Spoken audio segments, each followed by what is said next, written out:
the leper scholar versus Israel in Isaiah 53, a guilt offering. What is his? The Messiah's name? The rabbis said his name is the leper scholar, as it is written, surely he hath borne our griefs and carried our sorrows, yet we did esteem him a leper, smitten of God and afflicted. And that's from the Sanhedrin 98, small case D.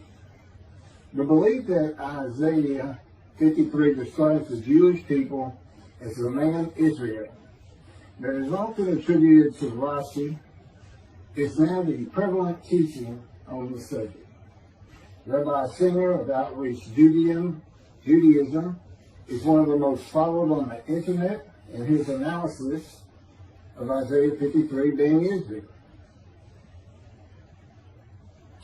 His analysis is very similar to Christians, in that he believes the animal atonement and worship laws of the Torah are to be applied to a man, to men actually, and women and children of the Holocaust. The Christians call Jesus the unblemished Lamb of God.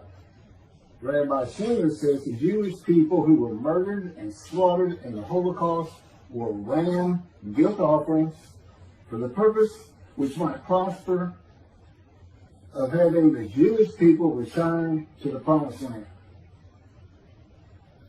That would be God's purpose that might prosper in chapter 53. Rabbi Singer's commentary from his midrash, Isaiah 53, Jesus or Israel, on Isaiah 53:10. This is posted on a Facebook page. The end of it says, share this with all your friends. In other words, anybody can use it. So, yeah. And everybody should know that, by the way. You can't just use something that's on somebody's site. But if you're given the authorization to succeed, it's okay, but you still can't perjure or slander me. I'm a lawyer. I don't practice, but I am a lawyer, and I know these things. So, I'm just going to really deal with 53:10. I'm not going to go through his whole midrash or anything. It's the one verse that you can't just prove by physical evidence. He offered himself for guilt. You know, all you can do is take somebody's word for it that you did. Except there is a little bit more. In any event, I am going to read, this is in quotes, there's no, I didn't do anything, I didn't even make corrections with his background or anything. It's exactly as it is in his midrash in Isaiah 53 that he had posted on Facebook in his notes many years ago. I was a friend of his at the time. So I'm sharing it. I'm sharing 53:10, but I'm going to give my commentary on it, contrasting it with his commentary and the problems I see with that, which is not an unusual thing the Jews have always done, but in particular in the times of the Talmud, Rashi, Rambam, they were always writing about each other and what that person thought and this and that. So I'm going to read everything because it's in quotes, and I don't want someone to say I'm misquoting something, because I'm not. So he starts out and he quotes himself, 53:10. Hashem desired to oppress him, and he afflicted him if his soul would acknowledge guilt. He would see offspring and live long days, and the desire of Hashem would succeed in his hand. Then he quotes 53:10 from the Jewish Publication Society. He doesn't say where the first one came from. I recognize it, but I don't know where it came from either. But the Lord chose to crush him by disease, that if he made himself an offering for guilt, he might see offspring and have long life, and that through him the Lord's purpose might prosper. this translation by the Jewish Publication Society of the Hebrew into English began in, I believe it's 1956, from scratch. They did use old texts from the Talmud era. The Old Testament of the Christians is from a retranslation, and then into English. And translations are tough enough as it is without going through two instead of just directly one. And the rabbis and scholars on language who were involved with that process for many, many years began with the Leningrad Codex, the oldest Hebrew translation of the Hebrew, the oldest Hebrew Bible written in Hebrew. It's and they translated it. It's one that's been used for hundreds of years.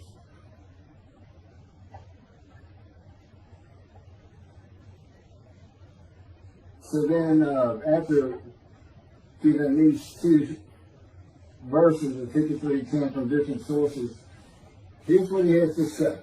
Not only are we stuck with the same God punishment, God situation here, as we were before, this one is even more perplexing.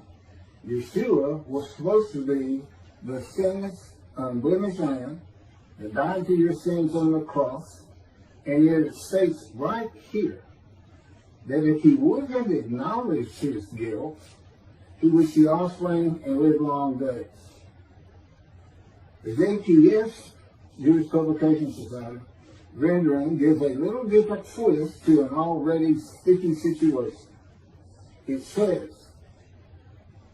parentheses, if this were referring to Yeshua, close friend, that the Lord chose to crush him by disease. I don't know if you can classify a cross as a disease or not, but I don't think hanging and being crushed are the same thing either. In fact, according to John's Gospel, not a single bone of Yeshua's body was broken. Of course, this is stated so he could be equated with the Passover lamb, and John is the only one that compares Yeshua to the Passover lamb. But how could this be speaking about eternal Israel? Very easy. The offering of guilt in this verse is actually, literally translated as guilt offering. The significance between the guilt offering and the Holocaust is so astounding, even as grotesque of a thought as it is, I could not overlook it. A guilt offering is defined in Leviticus chapter 7, and goes something like this. The guilt offering is a fire offering in which all the parts are to go up in smoke, and the high belongs to the one making the offering. I mentioned before that during the Holocaust, Hitler not only burned Jews in the ovens of Auschwitz, but he also used their skins as lampshades and their hair as stuffing for pillows. He sacrificed these peoples on the altars of ovens and kept their hides as his portion, but not until he worked and starved them to death. So, after the atrocities of World War II, the Lord's purpose had prospered, because the land that was sworn to us is once again being inhabited by its rightful owners and is awaiting the final ingathering.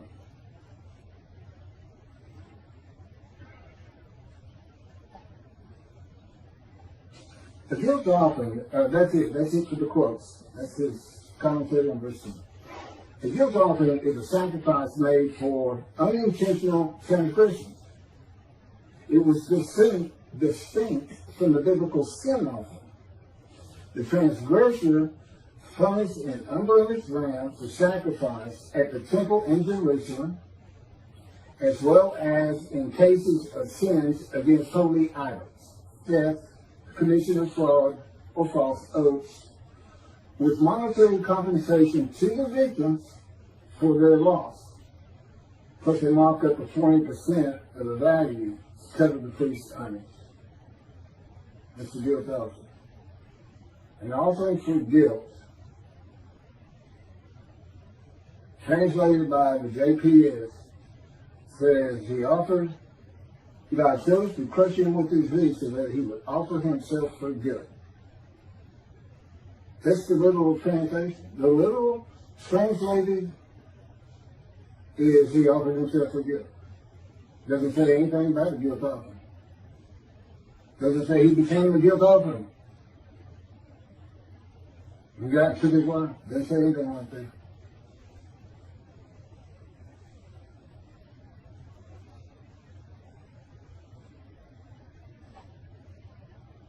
The Jewish people murdered in the Holocaust had not made any unintentional transgressions against Hitler and did not make monetary compensation to Hitler if they did. It is the people Israel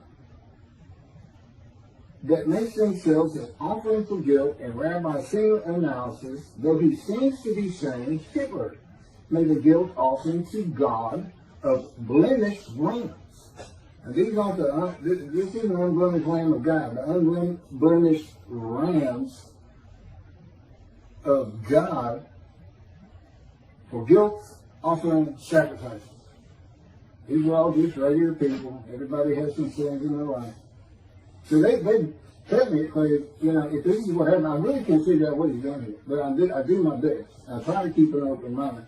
But you can't offer an animal in any of the offerings that's blemished, defective, sick, disease. You can't offer them. God won't accept them. And human beings are not a part of an animal sacrificial and atonement system. System of running. Running what sin is. Running, it can cost you. You might have to give up your prized animal if you want to be forgiven by God. And it teaches you how to cook your food. It's a system he did away with through his prophets. Isaiah chapter 1, Amos, Psalms. He told the Jewish people. Not only did he say, do not sacrifice your children, which they were doing to the fire god all too often, but he told them, I no longer want your animals. Stop sinning is what it all boils down to. And this is even picked up in the book of Hebrews as a Christian. Basically, Jesus said, God no longer wants bulls and goats for sin. He has prepared my body to sacrifice for sin. The final sacrifice. His body prepared by God. I don't believe that any more than I believe God would accept a blemished Lamb of God, because, and I've already shown the video, you cannot deceive. It's written in the scripture how he manipulated and lied and changed verses. He's a liar and a deceiver. He's a false prophet. He prophesied 5 times of his return and he never did it. And he even said it's going to be quickly, it's going to be quickly, it's going to be quickly. That's been over 2,000 years. But basically, it was his generation. When he was born, everybody alive at that moment is his generation. When they're all dead, his generation's over. They're all dead. He said, I preach you shall see me return. Sounds kind of vengeful, kind of like the movies you see with the fellow getting ready to be electrocuted and tells the warning, I'm coming back. Harsher. You, the people of Caesarea, there are those amongst you who will see me return. And never did. You, members of my 12, there are those amongst you who will be alive when I return. And never did. My favorite, book of Revelation. The great story of destruction of all things, and Jesus comes, and the Jews that don't believe in him are not only killed, they're put in hell. Judaism doesn't even believe in a hell. If they don't believe in Jesus, well, why would you believe a liar, a deceiver, in a book of lies and deceit? People who believe in human sacrifice. being healed by the blood of the death of another? Do they not want to be responsible for their own actions as it is? It's a sick, sick religion. And if you knew God as I knew God, you would know how repulsed he is at the thought that he would offer a human sacrifice to anyone, much less the Gentiles. He doesn't give any. You sacrifice to the gods the maintenance did to receive favor. What favor did the Gentiles give God? With their presence in heaven? The continued sinning? I've been told Jesus won't just forgive your sins if you accept him. He's going to forgive all the sins you make the rest of your life. Because he already knows you're going to do it. So he's forgiven you.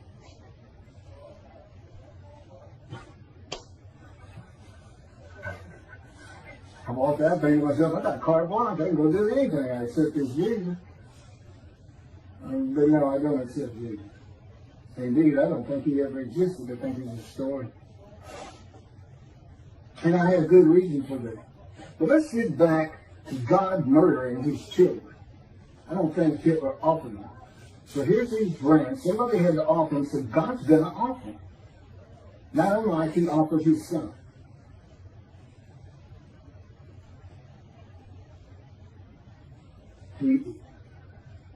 There's no explaining. And I haven't even finished yet. So, Hitler sacrificed these people on the altars of ovens. These ovens to get rid of bodies of fire have become altars. And kept their hides as his portion.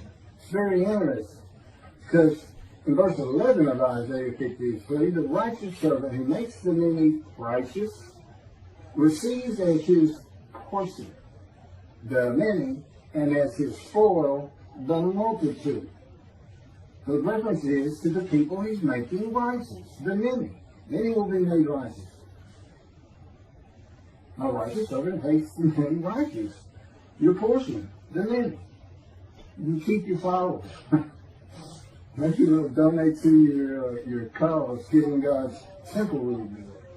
But I gotta wade through rabbis like this. And Jews for Judaism and Michael Skoback, who basically just ignores King. It's so simple. If you're going to use Israel as the man to be identified in Isaiah 53, who's supposed to be God's representative, like Moses in the day of the Lord, but if you're going to use them, you're going to have to use them as God used them with Moses. You gather every single one of them. They have to agree to a man. I want to know when all Jews got together as one and were plagued by God with disease and brought to grief with sickness, that they would offer themselves for guilt to God. They give them long life and make the many righteous. How many people did the murdered Jews of the Holocaust make righteous? How many of them saw their children after that? None of it makes sense. And Hitler's portion, is it him? Did he make the offering? Why is he giving a portion? Is Hitler the righteous servant of God? That's what he's saying.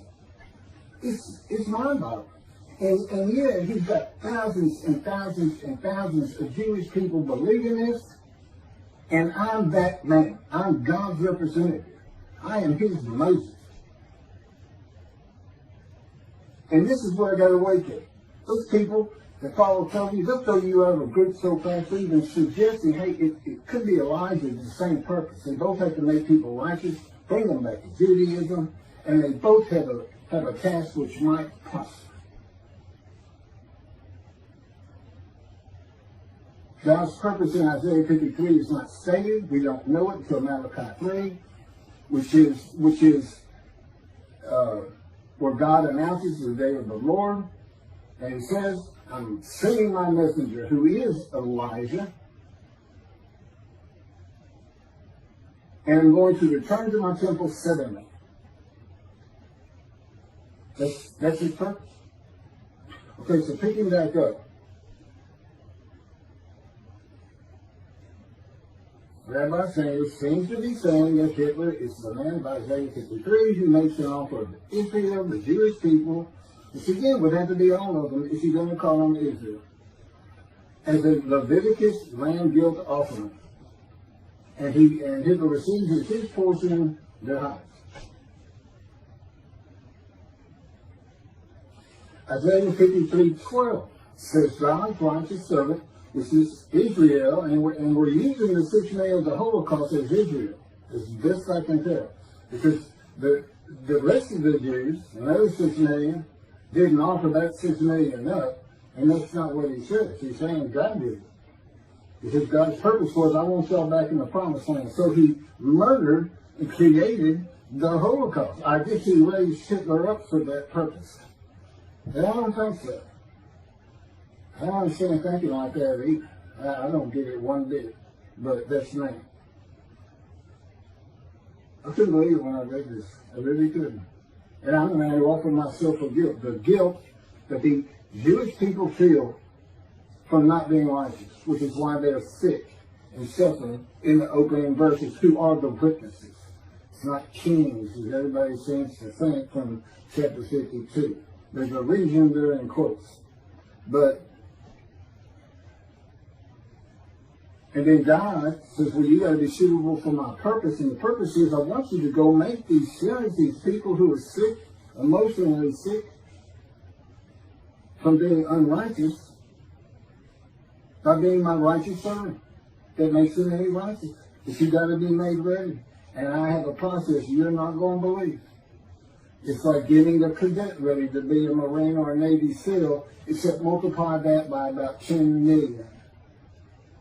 It's in his power, and with me, he came to me in the womb to be certain that I lived a life of suffering, filled with disease and injuries, and just many other things. It's in the book. He came to the womb of Jeremiah to make sure Jeremiah was a priestly, godly man. I was the exact opposite, an atheist for 60 years. And I had a furious spirit just like Moses and just like Ezekiel.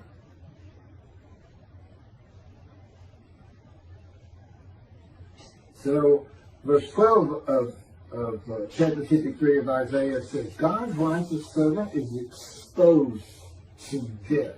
He is exposed to death by disease, from an affliction, by God. God chose to afflict him with disease. Then he says, well, I'm going to reward him because he was exposed to death. It's a disease. It's a sickness that can kill you. With me, it was cancer. There's other diseases that can kill you. Skin cancer, colon cancer, lung cancer, untreatable lung cancer. And here is my proof that I offered myself for guilt. I said early on, there's no physical proof, but there's some indirect proof. I was told I had no more than a month or so to live, to be prepared to die, based on pictures of my lungs, each one. Doctor said, you see those? This is after colon cancer and chemotherapy for colon cancer. That should have killed me. And he said, you see all those white spots all over your lung? He says, every one of them is cancer. It's growing cancer. It's too advanced to even tell you. It should have come in earlier on the colon cancer. So everybody gets sick if you think you might have a problem, or when they say you should go get sick. And he said, this spread quite a while back. I don't know why they hadn't already picked it up. They didn't pick it up until after the colon chemo. And I haven't seen the doctor since that day. Just walked out there and turned to die. Quit work. Just walking every day. I get stunned. It's just hard to say. In many ways, I guess I was in denial. They said that's part of it. I guess I didn't even think I was really going to die. And, for the most part. And that was when the planes hit New York. That's 20 years ago. When I was 50, about 7 to 8 years after that, with the doctors, is when doctors spoke to me. And again, I'd been an atheist for 50 years. I knew nothing. And one of the first things we did that was he said, let's go to the bookstore. You need to buy a Tanakh. My response was, what's a Tanakh? I didn't know anything. I had kept away from religious people. And basically, he was with me. He made sure I did. He orchestrated many things in my life. Early on, he took me on visions, 1, 2, 3 a week, as far as the teaching and just starting out the preparation process before the pain started getting really bad, which has been up every year since. This is year 13 since it's 13. But as you can see, he was starting to make a little headway. 5 years teaching me, 5 years writing blogs, which are the chapters of my book, Isaiah 53 and the Day of the Lord, which is dictated to me by God, just as the life of the righteous servant of Isaiah 53. That's my life. And he dictated. God is not ghostwriter. They're very interesting. And that's how I know all these things that all the great rabbis and the rabbis today didn't know about. That's not proof. Look at the proof that Moses gave to the Israelites so they would believe that God had really sent him to have them released and brought back to the promised land. It's in the Torah. Moses says, who am I? I did the same thing. Picking back up with this, I'm getting there to the end of it. So, exposure to death, that's not dying.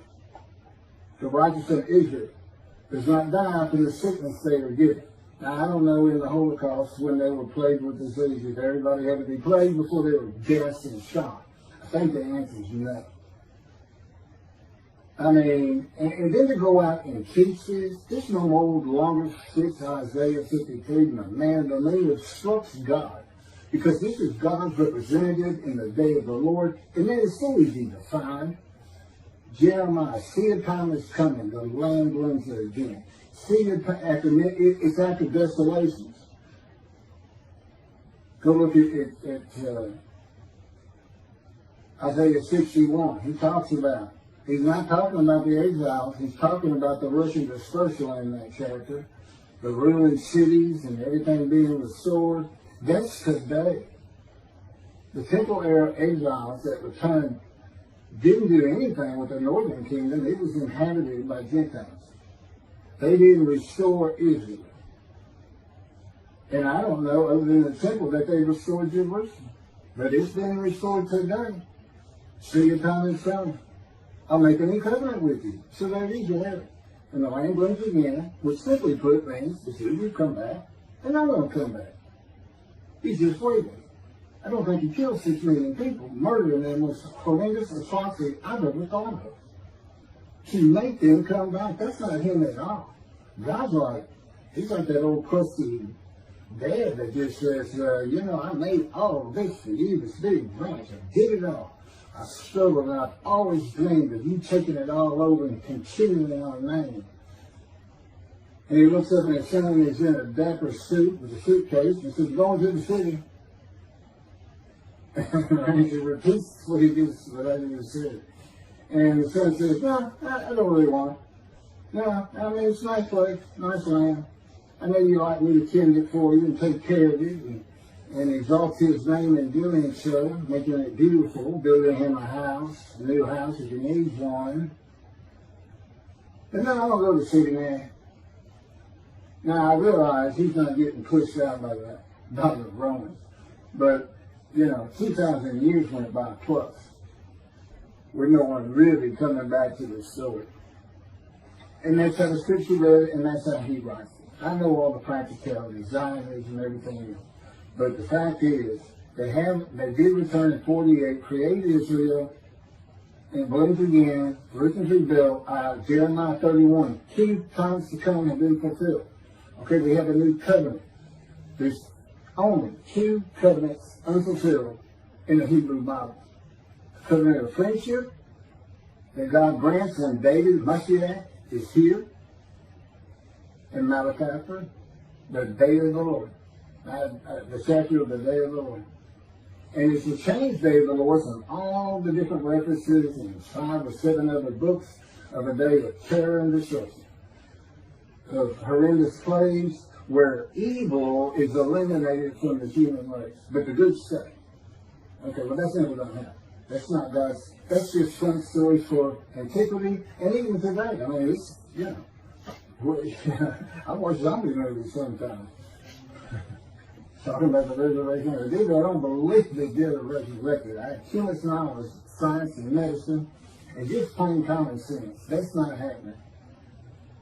No Orthodox pray for the resurrection weekly because of Rambam. He's got 13 fundamental principles of Judaism. The 13th is belief. You have to have belief in the resurrection. But where are you going to put the million Israelites in the Exodus?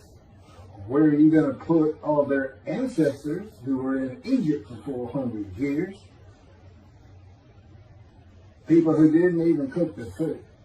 Because God had to teach them with the animal sacrificial and atonement laws. Bring your animal to a fire. Now share in it. At least the priest teach it. It's better eating. If you're going to not drink the blood, okay, part of the laws, rules, and commandments. You're trying to cook it. You can drain it all you want. You need to cook it. And that's what that was about. And he did away with it. And even Jesus did that. God no longer wants animals for sin. He prepared a human body for it. That was never intended for a human body. And God knew what the Gentiles were going to do. They were going to come up with an unblemished land so they could get some free. And that's why Isaiah 53 describes the man as blemished and with defect by some of the words. If you look up the definitions of the synonyms, serious injuries, it's an entire life of misery. I am the man of Isaiah 53. I make every verse. My midrash will show you that. So you have all these things that I'm talking about. Of course, they're in the book. I am the exact opposite of Jesus Christ. I am the blemish, deceived prophet of God. I'm not a lamb. I'm a man. I can't be used for the human sacrifice system if anybody's thinking about it.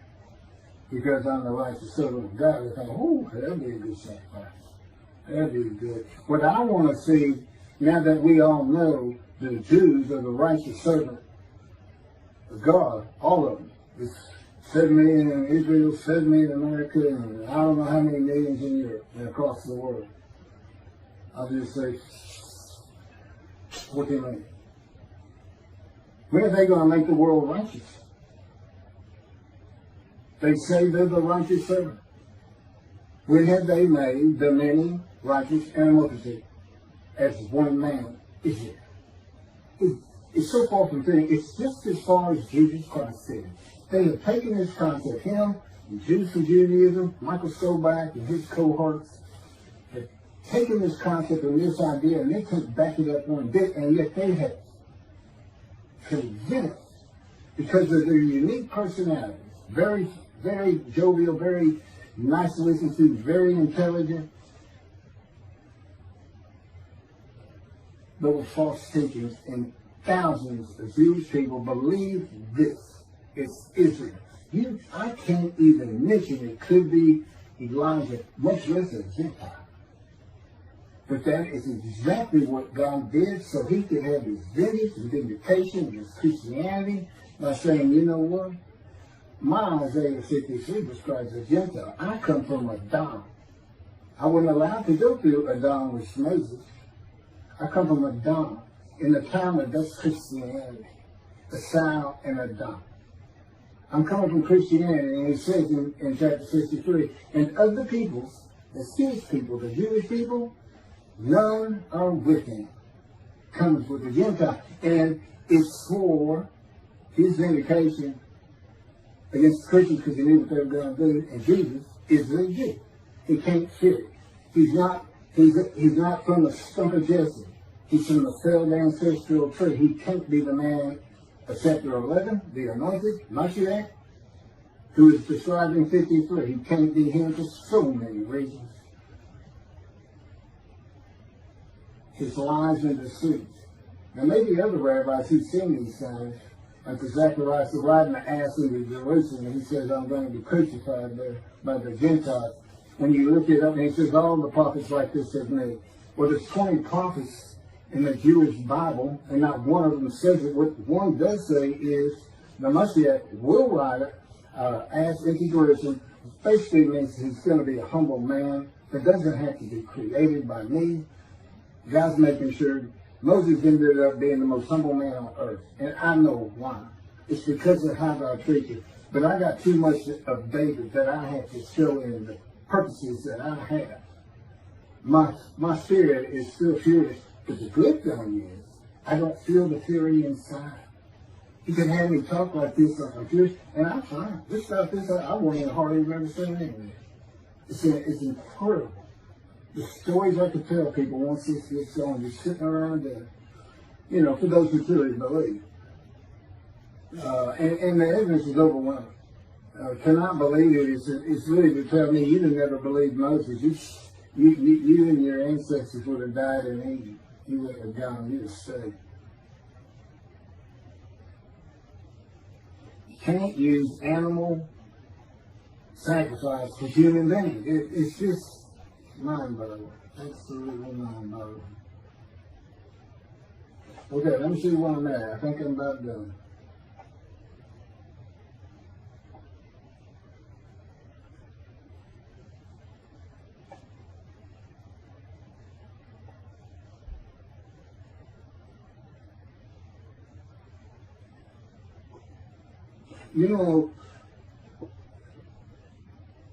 When Tovia Singer says in his commentary on 10, and I had this in quote, so I pulled that out from that. He says that this phrase, that if he made himself an offering for guilt, is interpreted by Rabbi Singer to be, quote, actually, literally translated as guilt offering. Now, he is very well known for interpreting the Bible of his own, without using anybody else's translations. And his people listen to him all the time to see what the translations should be and how maybe the Christian Bible got things wrong, or even the Hebrew Bible. I don't think we've ever seen that. But in particular, a lot of these people are Christians who have converted to Judaism, or they are Jews who were Christians just by how they were raised, and then I guess Messianic Jews too sometimes. But they look at him for translations and look at the words he uses. Talk about the scepter. Actually, literally translated as guilt offering. The JPS, a panel of men who worked their lives at interpretation of translations, they didn't come up with that. Rabbis from Orthodox, Conservative, Reform, and then linguistic experts from universities, well-esteemed, well-pedigreed. And they don't say it's actually literally a guilt offering. And that's what God's saying, so let's use his animal sacrificial system. And in Tovia's case, let's offer up 6 million Jews. You see, none of that works. And none of it works. So what he's really saying is God just murdered 6 million Jews to scare them all back to the promised land. That's all he's really saying. Does anybody think God did that? I don't. I don't. I don't even think, when he says he put a plague against them in antiquity, that he really did it. I think the plague was just there, no different than the pandemic we're under. Well, much different, but that's just the way times were when you didn't have medicine, people didn't cook the food, and this and that, he would tell you. He said, I took credit for him to scare them, I had to scare these people to death. So it goes up to Moses. You go talk to them and come tell us what he says. We're all going to die. You feared God. But not to that. Even Judaism is starting to get into the Christian thing of God wants a personal relationship with you. Well, you better go back to the mountain if you think that's true. That's not who he is. You're starting to associate him as a human being. That you want a relationship, that doesn't mean he does. That doesn't mean he doesn't want to do the things he says he's going to do for his creation. He's got a different perspective. He's not human. He is an entity, a being in existence that does have emotions, but he's got absolute knowledge and absolute power. He thinks it, puts it in a vision, he wills it to obey. There is a process which goes by with his elements of the unseen, primarily his power. You know, we have all this water on earth, and Moses' name was pulled from watching this and that. Do you know that there's tiny microscopic particles of water, H2O, in outer space? He drew it with his power from the far corners of the universe to his planet. He decides everything, and that's just the way it is. And he doesn't care for the fact that the rabbis have decided to stay in antiquity in the Dark Ages. And anything those people came up with which fit their world, but can possibly fit our world, they need to change. He expected more of them. They dismissed. This is the record. I'm bringing it for him. That he orchestrates every single word from my mouth.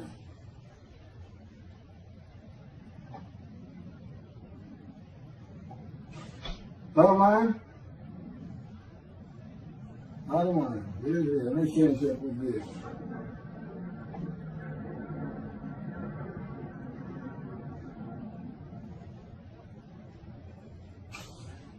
Who receives the long life? I want to know who receives the long life. Because it's not Hitler and it's not the victims of the Holocaust. Who receives the long life?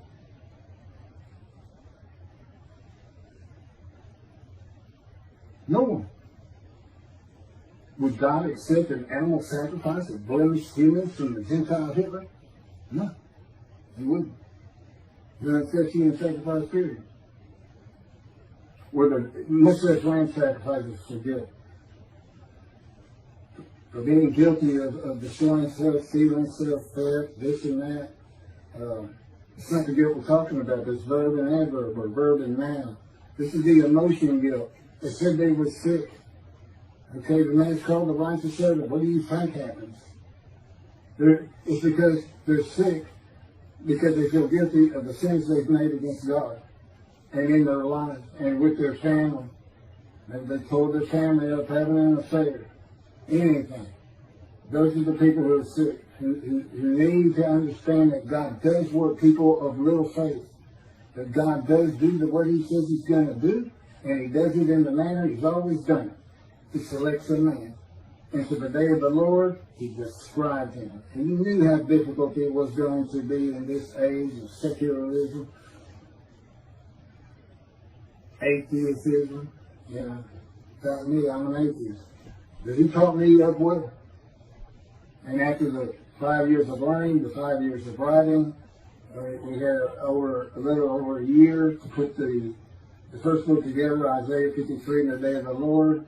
And then just recently, that was a year and a half or better ago. And then here just recently, he just all of a sudden had me write The Life of God's Righteous Servant, dictated it to me. And it didn't take 7 days to put it together. Although I'm still tinkering with it, changing things. Which makes me feel like I'm part of it. He does that for me. I always feel like I'm filled myself. Still make mistakes and errors, this and that. But when I'm dealing with his stuff, I don't ever worry about it. Because I know he's doing it perfectly as he wants it. Were the victims of the Holocaust crushed with disease? I don't think so. I've never heard such a thing. Are the 6 million murdered Jews of the Holocaust all the Jews gathered as one man? No. Did God murder 6 million Jews? No. Have the Jewish people as one man made the many multitude righteous? No.